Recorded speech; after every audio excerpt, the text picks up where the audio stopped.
So we are fast approaching the end of 2023, and today on the channel I want to do something a little bit different. We're going to talk about the best emulators I've used this year. There's certainly been some huge advancements in emulation, and we've covered some of them over the year, but with handhelds like the Steam Deck becoming so popular for emulation, I wanted to give you my take on the ones that I've been playing, and of course I'll leave links to all the various emulators in the description below. If you use any of these, please consider supporting the emulation authors via their respective Patreon pages and donations they've set up. These guys are the true saviors of video game preservation, make no mistake, and without emulation, it would be a much different world to live in, and let me tell you, one that I wouldn't be a huge fan of. So let's go ahead and jump right in, take a look at the best emulators I've used in 2023 and my recommendations. Okay, so we have to talk about RPCS3, which is the multi-platform open source Sony PlayStation 3 emulator written in C++ for Windows, Linux, macOS, and this thing is an absolute monster emulator. I think RPCS3 is the most impressive emulator that I have been messing around with over the last couple of years. Its compatibility continues to improve. I think the last time I talked about RPCS3 was in the middle of the year, and we were looking at maybe about 67% of all games as playable. And every time I go back and look at the compatibility list, that playable list always improves. Now, it doesn't improve significantly, but there's always some type of fixes that are in place that just unlocks more games to be playable. So right now, we're sitting at about 68% of all PlayStation 3 games as playable. And what we mean by that is playable without any game-breaking glitches that can be completed from start to finish. Now, of course, emulating the PlayStation 3 is very, very complicated, and we've talked about this on the channel over the years. It's something that really has no business being emulated, yet here we are. And RPCS3 now is at the point where it is a serious emulator that a lot of people are looking at to get their fix of PlayStation 3 games. Now, to be completely honest, if you want to run the best, you need a pretty beefy PC to get good performance, but don't let that discourage you, because even with a mid-spec PC and without any type of resolution upscaling and just kind of leaving things stock, you can still get good levels of performance with many games. But the great thing about RPCS3 is that it will scale to your system. So if you have a high-end gaming PC, then you do have the ability to start unlocking frame rates and getting games that were never meant to run at 60 frames per second running at a smooth 60 FPS. Games such as Grand Theft Auto 5. I mean, playing it at 60 FPS is absolutely transformative here.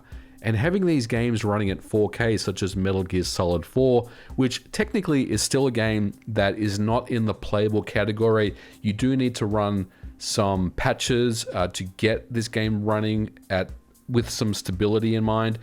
But overall, having these games running and looking better is really just amazing to see. And we are talking about the PS3, of course, and there's been so many rumors and things about PlayStation 3 backward compatibility and whatnot. Look, I've said this so many times before, PlayStation 3 back compatibility on current PlayStation 5 hardware and beyond doesn't seem likely to me that it will ever happen. I do feel strongly that the only way we're ever going to play PS3 games going forward is via emulation. You can run PlayStation 3 games on the Steam Deck, but just know that you're not going to get the best level of performance. It will work for many of the smaller games such as Demon's Souls and Puppeteer, and games that don't rely heavily on the SPUs, which is the kind of custom co-processors that are found in the PlayStation 3, but you're not going to be able to run something like Metal Gear Solid 4 on your Steam Deck with any level of performance that is considered acceptable. Now, the last thing I want to say is, if you want to get behind one emulator, if you want to donate or jump on a Patreon for just one of these emulators that I'm talking about today, I think RPCS3 is the one that you want to throw your money on, because this is the most important emulator that is being developed right now. The PlayStation 3 is just such a closed environment. It's tied to a PowerPC cell-based architecture, that there's really not an easy way to get that off of that hardware onto, modern consoles. The PlayStation 5 doesn't seem like it's ever going to get PlayStation 3 backward compatibility and beyond. And I think this is really going to be the savior of PlayStation 3 preservation. If you want to play games that are locked on the PS3 and you don't have the hardware, or the games themselves are too expensive, then RPCS3 is definitely the move. I will leave a link to it in the description below and check it out for yourself.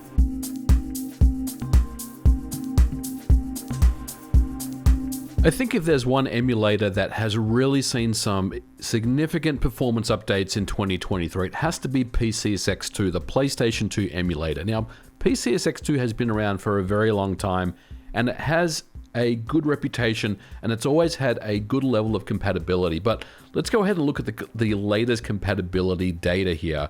You can see that 97.92% of all PlayStation 2 games are considered playable, and 1.23% of those are perfect. So if you combine those, we're at over 99% compatibility, with only a very small handful of games considered to be either in-game or getting to the menus. No games are not playable or don't boot up, so this is significant. Now, some other really interesting things about PCSX2 is that it's had some really big updates this year. For example, the Vulkan renderer backend has been implemented. macOS has the Metal renderer backend. There's also the change of the user interface that went from just an existing type of Windows 32 UI to the Qt interface, which is really cool. And what I love about the new PCSX2, and I'm talking about the PC version here, is that you can simply adjust things on the fly. So once again, like DuckStation, you have the ability to just tweak the settings to the way that you want to. And the one that I really love to kind of mess around with, there's two that I really like to play around with. The first one is the internal resolution upscale. And you can see here we're running at 4K internal resolution upscale, and games just run rock solid on my PC here. And the other option that I really kind of play around with are the widescreen hacks. Sometimes you can get some really interesting and great effects from the widescreen hacks as well. And it was only a few years ago, I feel like, the emulator was getting a bit of a reputation for not being the most accurate, not being the most compatible, but there's been some serious work to update. Download this emulator with confidence, and if you have a beefy enough PC where you can bump up the internal resolution scale, then I definitely recommend you do that, because some of these games look so much better than what they originally look like. And this is one of the great things about emulation for me, where it transforms these games into something that it was really never meant for. It was never meant to look like this, but it transforms the games in a really great way. So the last thing about this I want to talk about is Steam Deck compatibility. It runs great on the Steam Deck. So if you do have a Steam Deck and you want to take your PlayStation 2 games on the go with you, then look no further than PCSX2. It's an absolute beast. And credit to the PCSX2 development team for really stepping up and continuing to bring us some quality features to this emulator.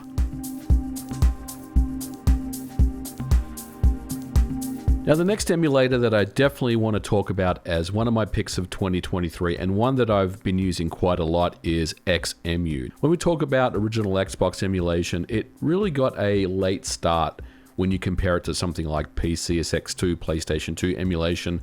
And there was CXBR Reloaded, which is still in development and is still a fine emulator, but I think it's fair to say that XEmu has really overtaken it as the #1 premier Xbox emulator, original Xbox emulator in recent times.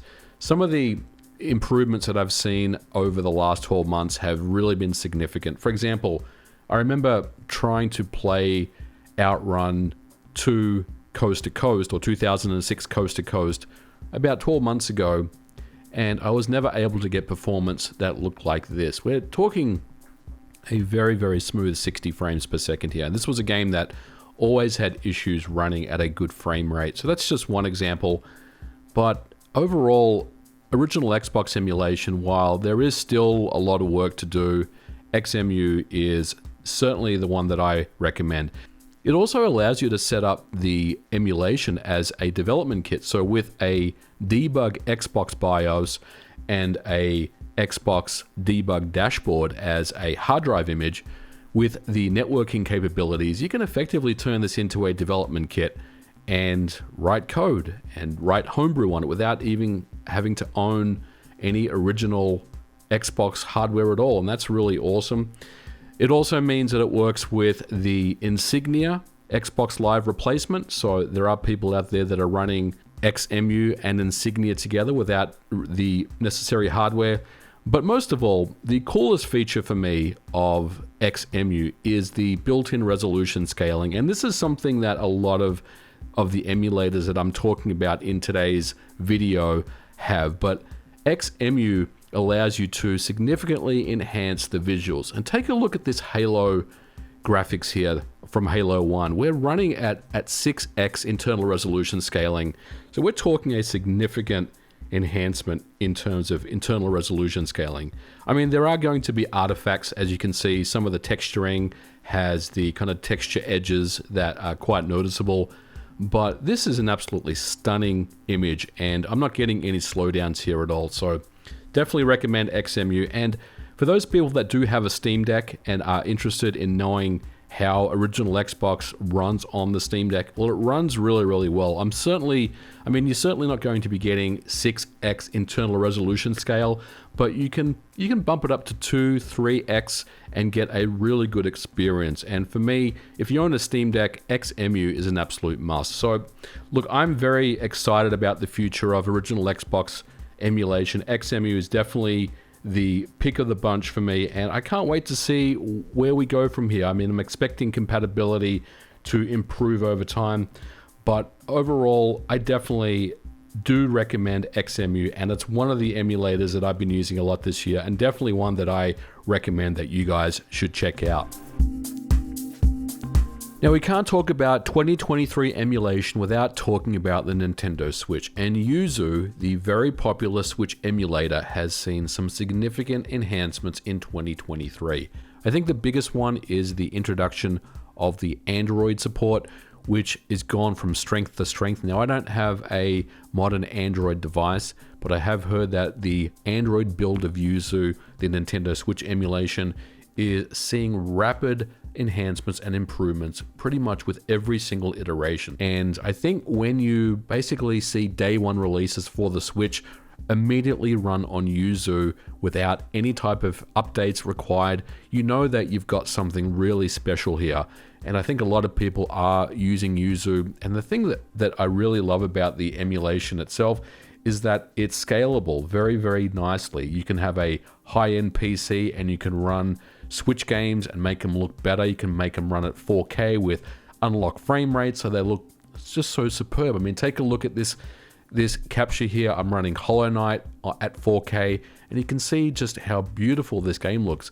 Link's Awakening looks absolutely incredible at 4K here on my system. But even if you have a Steam Deck, you'll get a very good level of performance. I know a lot of people out there are running Switch emulation on their Steam Deck, and they're having a great experience. And even those with Android devices are now starting to get some really good levels of performance. There is a lot of iteration going on with this emulator. It seems like every day or every other day there is a new drop of the emulator. And I will say, for those people, there are two versions of the emulator that you can download. There is the free version, and there's also the Patreon version, which is kind of locked behind a Patreon paywall that will give you access to the early access builds. But I think eventually those early access builds will make their way to the free version. So for all intents and purposes, it doesn't really make too much difference which one you download first. I think the only real difference would be is if you're expecting some fixes to come for a game that's just come out, then you want to jump on the early access version and grab that version. But eventually all those updates will see themselves getting kind of merged over to the free version, which is what a lot of people actually use. But if you look at the last 12 months, the progress reports that are on the Yuzu website, the blog page, you can see there's a lot of work that's being done with fixing GPU. There's also improvements that have been made. There's also been a lot of work being put into general stability issues, but overall, it's really about getting an accurate representation of the Switch on another device. And once again, just like all the other emulators that we've covered on this episode, it's all about improving the experience, improving things to make them run better. And I think if you do have a powerful enough system where you can boost your resolution internally and basically, have a good experience, then, these games themselves start to become more transformative over time. Now, there are some other people out there that may be asking themselves, well, MVG, why aren't you talking about Ryujinx, which is another Nintendo Switch emulator, which, to be completely honest, sits side by side next to Yuzu. I think really it's a coin toss. I think both of them are excellent emulators in their own right, and they both work extremely well. And really the difference for me is that Android version. The development team is starting to branch out and bring the emulator to different hardware systems, and that is a really cool thing. Of course, both Yuzu and Ryujinx are open source. And look, if you want to get a fantastic Nintendo Switch experience pretty much anywhere, on a high-end PC, on a potato, on a Steam Deck, on an Android device, then Yuzu is definitely the emulator that you want to check out. Just know that, look, everything that's come out this year, all the kind of the new release games have run on Yuzu pretty much since day one. And that is a testament to the work that's being done on the emulation. And I don't see really any signs of this emulator slowing down. It's an absolute masterpiece. Check out Yuzu, and if you have a beefy enough system, crank up those resolutions, uncap those frame rates, and you will have an amazing experience, I guarantee you.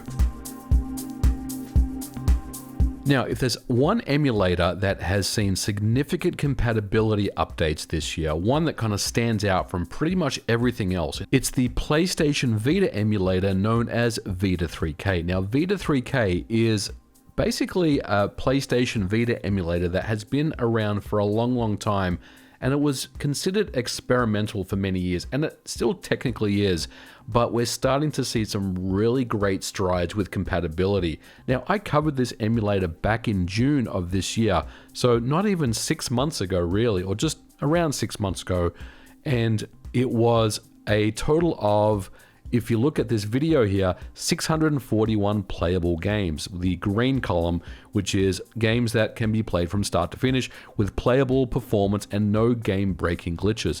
Now, I just checked the website just a few moments ago, and that number has now increased to 1,136. So you can really get a sense for the work that's being put into the PlayStation Vita emulation, and now we're starting to see games really start to become a lot more playable. Now, as a great example of this, check out Wipeout when I was running it back in June on the same PC that you're going to see here shortly. You can see that while it runs, it doesn't run at any decent level of performance. Now, if we go back and run it again with the modern update, or with the latest update, I should say, we're getting a locked 30 frames per second. And this is the kind of improvements that I'm slowly starting to see with Vita 3K. Now, I think that this emulator for me is the one that shows the most promise, where we're starting to really kind of break those barriers of the Vita emulation, which has really been very difficult to crack for many, many years. But we're seeing greatly improved compatibility with games. And this list really can't keep up because there are updates to Vita 3K being done almost every single day. So even the kind of development authors kind of encourage you to go back and retest everything. So I've been actually going back and retesting a lot of these Vita games, and I'm seeing a lot of improvements, just with the games that I've been testing. And this is really, really awesome to see. The frame rate increases, the improvements. There's also two different backends you can pick from. There's the OpenGL and the Vulkan renderer. You can also do internal resolution upscaling, just like all modern emulators these days. I think internal resolution upscaling is like a given, when it comes to modern emulation. And even these games now that never ran at 60 frames per second are slowly starting to hit that mark. Another improvement that I've noticed is that playing Street Fighter Cross Tekken now displays the fireball graphic, where in the June version when I was testing previously did not. And look, and it's these types of improvements that really make this emulator very, very impressive. Now, of course, there is still a lot of heavy hitter PlayStation Vita games that still are struggling running under Vita 3K. The biggest one is Tearaway, which I know is a game that a lot of people are expecting to be playable on Vita 3K. There's really no real update to report at this time, but going back and running kind of through my list of Vita games that I was testing out earlier this year, I am very, very impressed with Vita 3K. I think, if we are giving awards out this year in 2023 for the most improved emulator over a short period of time, it's definitely Vita 3K. I love this emulator, and I'm so happy that we're seeing PlayStation Vita emulation really starting to break through and become a lot more common, and something that, isn't really considered as experimental and as kind of homebrewy as it used to be.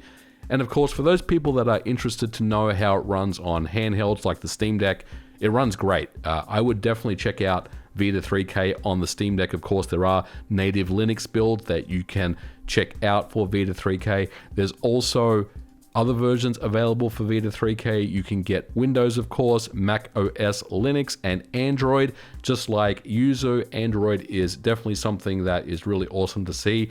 And just like RPCS3, Vita 3K is going to preserve PlayStation Vita games forever. So Vita 3K is definitely the move. I love this emulator. Check it out, download it, support the guys, and have a wonderful experience because it's awesome. Last but not least is DuckStation, the amazing PlayStation 1 emulator. This emulator, I feel like, is the one that really transformed emulation to become more modern and updated.